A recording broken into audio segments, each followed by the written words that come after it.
Are you ready, kids? Aye, aye, Captain! I can't hear you! Aye, aye, Captain! Oh! Who lives in a... Today, we're going to work on a drawing of a SpongeBob. You will need a pencil, an eraser, a piece of paper, colored pencils, crayons, or markers if you have them. Now let's get started. SpongeBob is basically made up of drawing a rectangular prism, similar to our cube, so that's the first thing we're going to draw. If you would like to draw a different image of SpongeBob, you just need to find one off the internet and print it out so that you can practice your SpongeBob drawing. You can follow along with me, or you could draw your own. Because SpongeBob is moving and he's in action, we have to draw the rectangular prism not so perfectly. It has to look like he's moving, otherwise he will look a little stiff. So you can start off with a regular rectangular prism, and then you're going to have to stretch it out or bend it. So I'll show you how to do that. We're going to draw the rectangular prism first by drawing a vertical line here, two parallel lines, one on the top, one on the bottom here, another vertical here, and then we will draw the side of his body. Remember, it's thin, it's not as wide as a cube, so he's long, he's a rectangle. And then we're going to come up and put the top of our rectangular prism on. So now you have what looks like a box, a bar of soap, okay? Now we want to bend it. So you want, when you sketch this out, you definitely want to keep your lines light so that you can move it. So you can start off like that. And just to show you, this is how you would bend your working from your rectangular prism. You're going to change the shape of it a little bit, okay? So you want the side to look like it's curving back a little bit.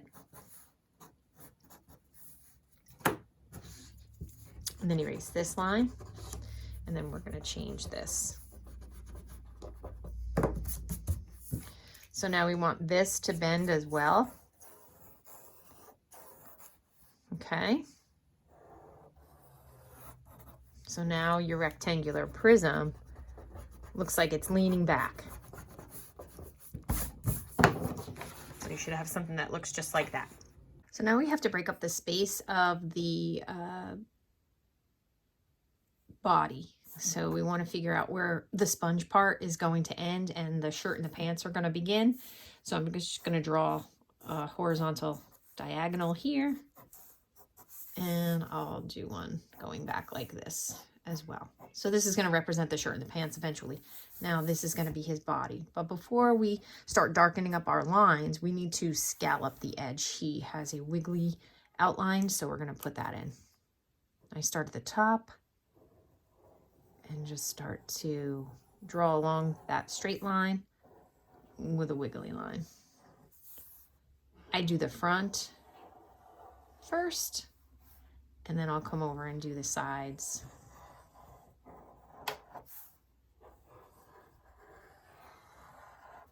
And I want to erase the old lines. Now I'm going to start sketching in the line for the shirt and the pants. I'm actually going to bring this out a little bit and curve it. Just create a little bit more movement with the way he's walking, to represent the way he's walking. And I'm going to put a diagonal line here to split up where the shirt is, and the pants are going to be here, and then draw a diagonal line this way.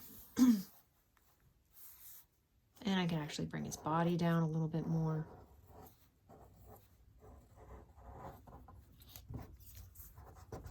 So that's why you want to sketch lightly, because you're always making adjustments. I'm always tweaking and making adjustments and making changes. Now I'm going to draw a light line here just to figure out where my tie is going to go. I want to center it, and I'm going to draw a shape here for the knot of the tie. And then he has a short stubby tie that overlaps. So we're using overlapping. This shape overlaps the pants. And then I'm going to put in a shape here for the collar, and I didn't have room on that one. I'll put this shape here for the other collar. And erase the line that it overlaps. At this point, I'm gonna put the hat on SpongeBob. He's an artist. In this picture that I'm looking at a picture of him with an artist beret. So I'm gonna draw that on top of his head next. And I'm gonna use a line, a curved line from here. Draw up and around, and it touches the top of his head. And then the same type of line, but backwards and smaller. So it almost looks like a lima bean, a bean shape. And then a little pointy oval here. So at this point, I'm gonna start to figure out where I want to put his eyes and his nose and his mouth. His mouth takes up a lot of space on the basic shape. Okay, so I don't want this teeny tiny mouth and then have too much space up here. So I really want to make sure I've drawn it bigger than this one. So I want to make sure I draw the features, enlarge them, because I made the SpongeBob drawing bigger than the one I'm copying from. So I want to figure out where my mouth is going to go, somewhere over here. I just make a curved line like so. I'm going to sketch it lightly just in case I need to change it. From there, I'm going to draw my first eye.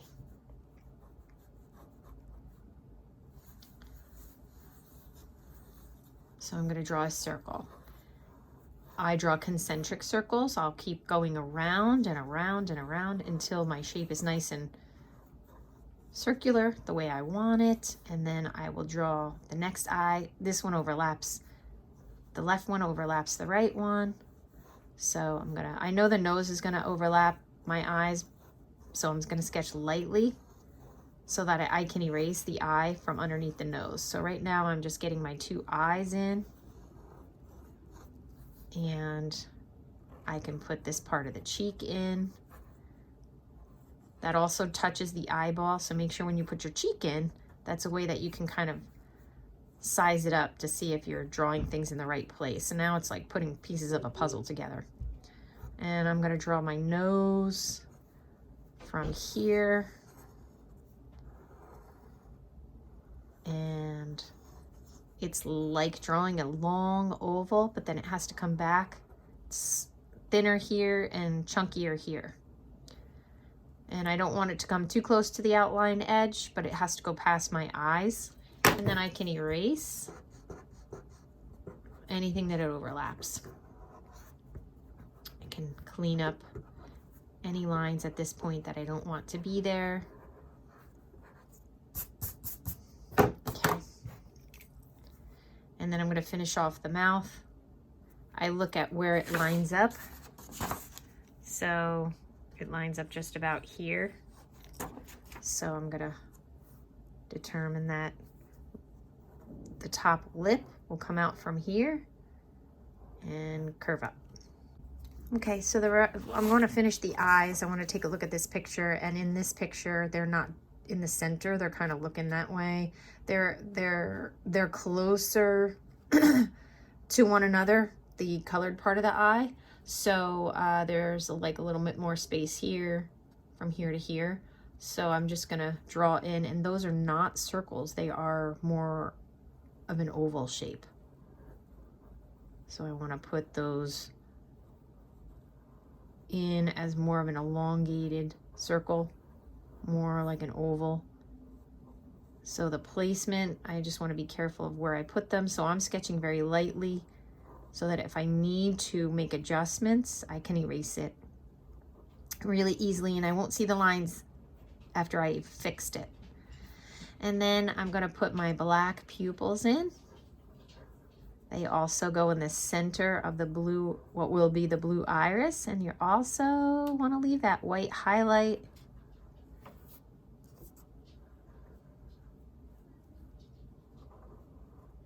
And then I'm going to color in the pupils black real quick just for now, just so I could take a look at, see if I like the way they look. Now we're going to work on the mouth. Once we have our eyes in and we have them sketched in and we like the placement and they look like SpongeBob's expressive eyes, we're going to move on to the mouth. So it's important that you let this top lip hang over the rest of the mouth so you can line things up. I'm going to line up this line here that's gonna start underneath this tooth with the side of the eye over here. So I'm gonna bring a curved line from here, and it's gonna go pretty far down, closer to the bottom line here. But I want to leave a little space for that bottom lip to represent the bottom lip. So I don't want it to touch this line. I want to leave a little space, and then I can curve it up, or if you feel better coming from here, because it has to come from the cheek. Okay, so this is gonna come up to here, and I can bring this line down to meet this one. So you can draw this shape in two parts, one line going like this, one line going like that, or one continuous line, however you feel comfortable. I like to like break it up and kind of sketch it out separately. It's entirely up to however you feel comfortable.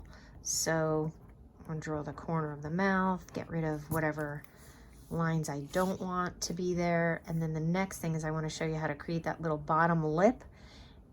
It just is a curved line underneath here. It follows the same shape of the bottom of your mouth, but it doesn't go all the way up. Okay, and in this one it overlaps the it overlaps this. I have it a little bit different here. It overlaps this line. I would have to make my mouth a little bigger to do that, so I'm not going to change it. I'm fine with it. So now I'm going to come in and start working on the tongue, and I want to determine where it lines up in this space, and it takes up a lot of the space. It goes from here to almost here. So I'm going to bring a curved line up and down like so, and then I'm going to bring another line from here down, come up, not all the way up. And then I want to do the underneath portion of the tongue because it's flapping over as a curved line like that. Then there's a black half of an oval in here. You can darken that. That's going to be shaded in with a black marker, but just to show you, that creates a little space and depth within the mouth. And now I'm going to put my teeth in. So this one overlaps that line a little bit. And this one tooth is going to be here. It's just a rectangle or a square shape. I leave a little space in between.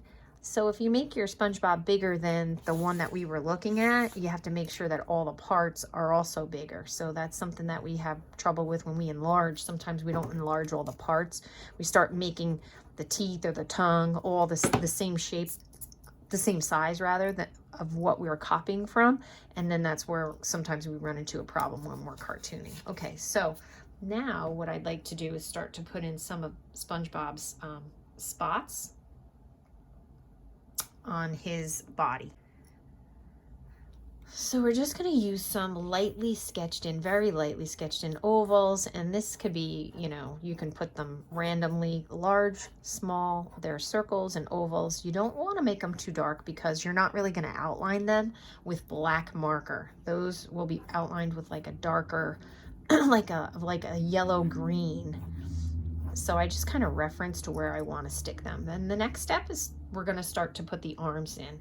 And what I do for the arms, before I even draw the sleeve, is I want to figure out where the arm is going to line up on his body and draw a stick.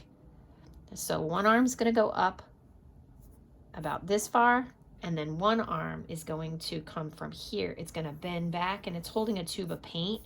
So I just put the sticks in for the arms. So that's going to get erased, so I sketch it in lightly.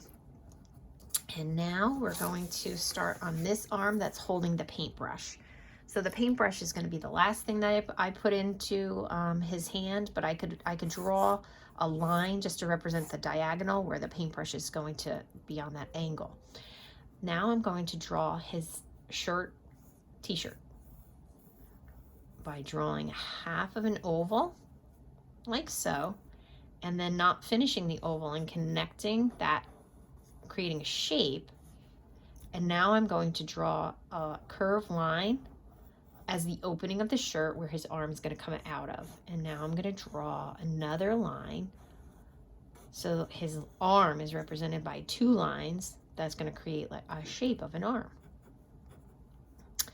And then the next step is to draw the thumb. The thumb is going over the other finger, so I'm going to draw my thumb in first. And then I'm going to draw curved lines, 1, 2, 3 curves, and then show the end of the pinky. I can show the end of this finger too. And now I have 3 fingers with an overlapping thumb, and I can come in and throw my paintbrush into his hand. I'm going to make it a little wider at the top, and I make a teardrop for my bristles, and I'll let them splatter some paint and have some dripping paint over here. And then I'm going to just draw a skinny point on the end here for the end of my paintbrush. And that's how you would draw that hand with the paintbrush. The next step is I'm going to sketch in this arm. So as you can see, there's a little reference to the t-shirt and then the tube of paint that he's squeezing. So I'm going to draw the hand, and then we're going to put the tube of paint in. I'm going to draw the sleeve, the elbow, the hand, and then the tube of paint. If you do it in a different order, that's fine, whatever you feel comfortable with. But I'm going to draw the shape that I see this t-shirt. It's like a rounded triangle, and I don't see the whole thing because the tube of paint is going to cover most of it. And then where my elbow bends, I'm going to sketch in another line.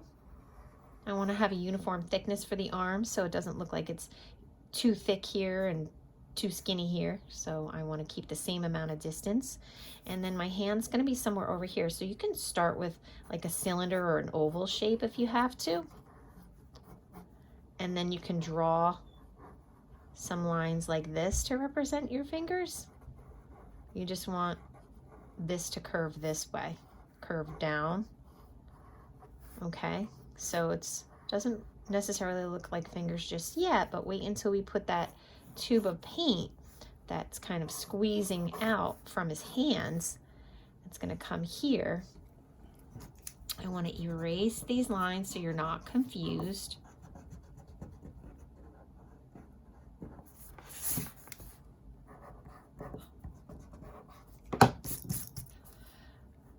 So the tube is going to curve this way.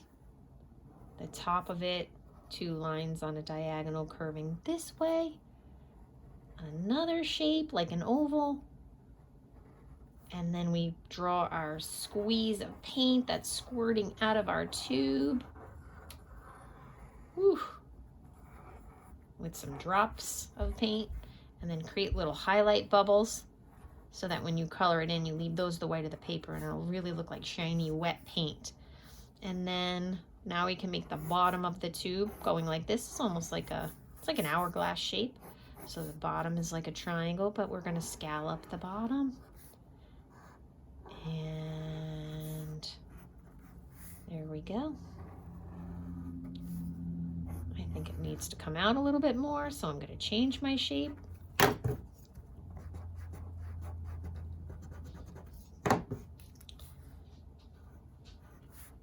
And put these lines in here that shows that it's being squished, like it's being crimped.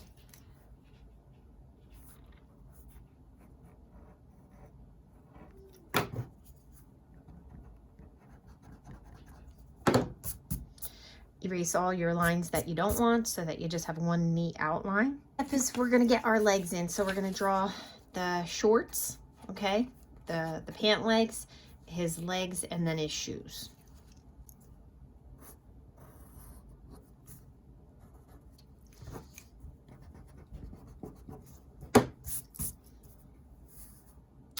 Right here, I'm going to draw almost like a cone shape that you could see the underneath portion of the cone, but you can't see the point. So you're going to see the bottommost. I think I'm going to bring it out a little bit more. So you can start with an oval and bring these 2 lines in, or you can start with the 2 diagonals and then draw an oval in here, but you're drawing something that looks like this. Now for this pant leg, this one's coming forward and this one is going back. So this one kind of comes out of the side And you don't see the underneath on this one. You see the underneath portion on this one. You don't see the underneath, so the curve is gonna go this way. It's still rounded, make sure it's not pointy. So make sure you round those edges. And then this knee bends and it's further back. So it's gonna be a little, and the leg is on a diagonal. These lines bend. Diagonal this way, bend, diagonal back to the right. And then we're gonna put our shoe somewhere over here. I would draw a curve to finish the leg. Then I start wrapping one line around for the heel. And then we make the heel of the shoe here. And then I wrap this around, so it's like an oval. So his leg looks like it's going into like this oval shape. And then I would draw a little curved line this way before I put the toe of the shoe. And I over exaggerate the size of the toe of the shoe. Then I'm gonna put my heel in with a little line blipping up, and then draw the bottom. And then I can draw a line like that for the bottom of my shoe, and also a highlight bubble to make a shoe look shiny for when we add the color. And then you can draw a curved line here, a couple lines for stripes on his socks, because he wears those funky striped socks. And now we'll do the other leg. For this leg, I'm gonna draw the width of my leg, and now I have to draw the shoe. Now we see the bottom of the shoe and the side of the shoe. So the inside of the shoe and the bottom of the shoe. So I'm gonna draw from here a curved line like so, but then we're gonna bring it around. This is the tricky part, so you lightly sketch it, because you're gonna have to adjust it a couple of times to get it to look the way you want it. Okay, so this you have to really play around with to get the perspective, because it's coming at you. And of course, this is the black part of the shoe. You put that highlight bubble. This will be shaded in gray. And you're going to erase any lines you don't want, especially wherever he's going to be colored in yellow. You don't want these pencil lines to be showing underneath. Again, you'll draw your stripes for this color in the socks. And there you have your SpongeBob drawing. And the next step is to outline him with a black marker. So once you have your black outline, you want to let the ink dry for a few minutes, and then you can erase all the pencil lines that are left over underneath. You want to wait for the ink a few minutes for it to dry so that you don't smudge it or smear it with your eraser. So once you finish your black outline, you are ready for color.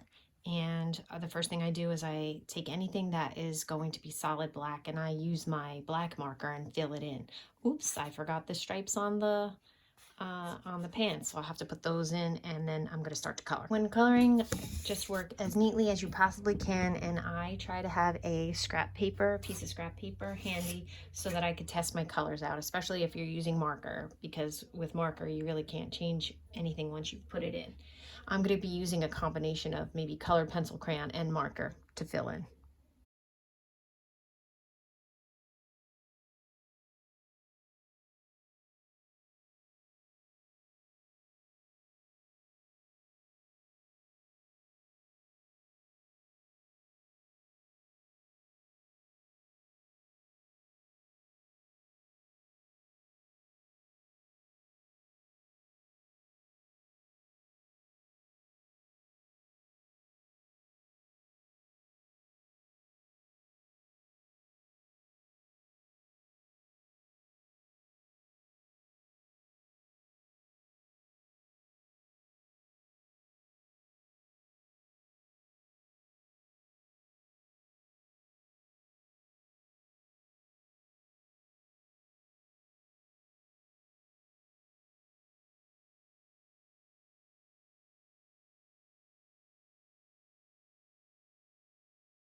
So there you have it. There's your SpongeBob drawing. I hope you enjoyed this video, and Make sure you submit your work, and I can't wait to see what you've created. Thanks. Have a great day. Bye.